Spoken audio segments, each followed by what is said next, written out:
এই ভিডিওর ভিতরে সম্পূর্ণ আমি দেখাবো, তাই ভিডিওটি স্কিপ না করে শেষ পর্যন্ত আমার সাথে থাকুন, পাশে থাকুন। ধন্যবাদ সবাইকে। দেখি না 150 টাকা প্যাকেট দিয়ে দিবা না দিচ্ছি রে দম করে আছে নিয়ে না ডিল দিয়ে না छोटा सा मेरा जहां है खुदा। लेकिन एक सेकंड কি এবার সর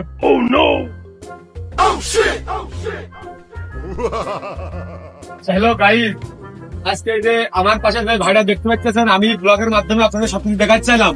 এই যে এই ভাই, ভাইয়ের নাম আমি জানি না, ভাইয়ের কাছে আইলাম। এই যে ভাই দেখেন কত বড় একটা, এই দেখেন দোকানটা দেখাই, ভালো পাকা দোকান, সারের ব্যবসা আছে। এই যে মালগুলো টাকা বস্তায় লেউট দিয়ে লাভিয়েছে, তার জন্য টাকা পয়সার অভাব নেই। কিন্তু এ শালার হচ্ছে মন ছোট।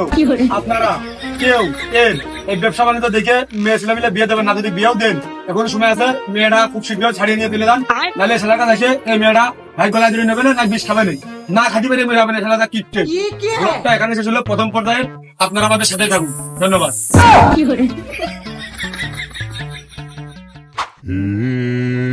की हुआ हुक्का हुआ दिने हुआ राते हुआ।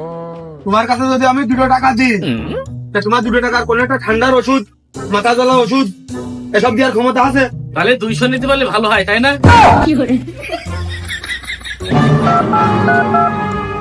হ্যালো গাইস, এই যে আমার দ্বিতীয় মিশন এখানে চালু হচ্ছে। এই যে এই ডাক্তার দেখতে পাচ্ছেন, আমাদের বাজারে কত দূর তৈরি, মেলা দূরই পথ অতিক্রম করে পায়ে হেঁটে আইসি।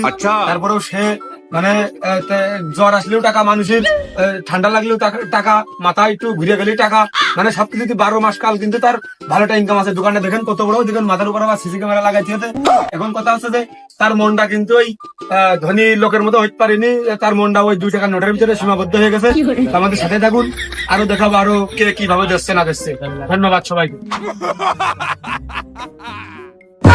তুই মাঠে নামে গেলি থেমে, তুই মাঠে নামে গেলি থেমে। শোনেন ভাই, যা ভেবতেছেন তা না। পৃথিবীতে কোনো কাজে সহজ না। আচ্ছা, কত পরিশ্রম করতে হয়, পলিসি খাটাতে হয়, কত ইনভেস্ট করতে হয়। কঠিন নাকি? করতে মানুষ টাকা ব্যয় করবে, থালের বাদ দেবে, তোমার খালি থাল ধরাই কাজ। যে আবার কঠিন কোনটা আসলে? শুধু থাল ধরাটাই দেখলেন, আর কত কষ্ট করতে হয়, কত পরিশ্রম করতে হয় এটা দেখলেন না। মনে করলেন যে থাল ধরাটাই আমার কাজ। কত ইনভেস্ট করতে হয় আপনি জানেন?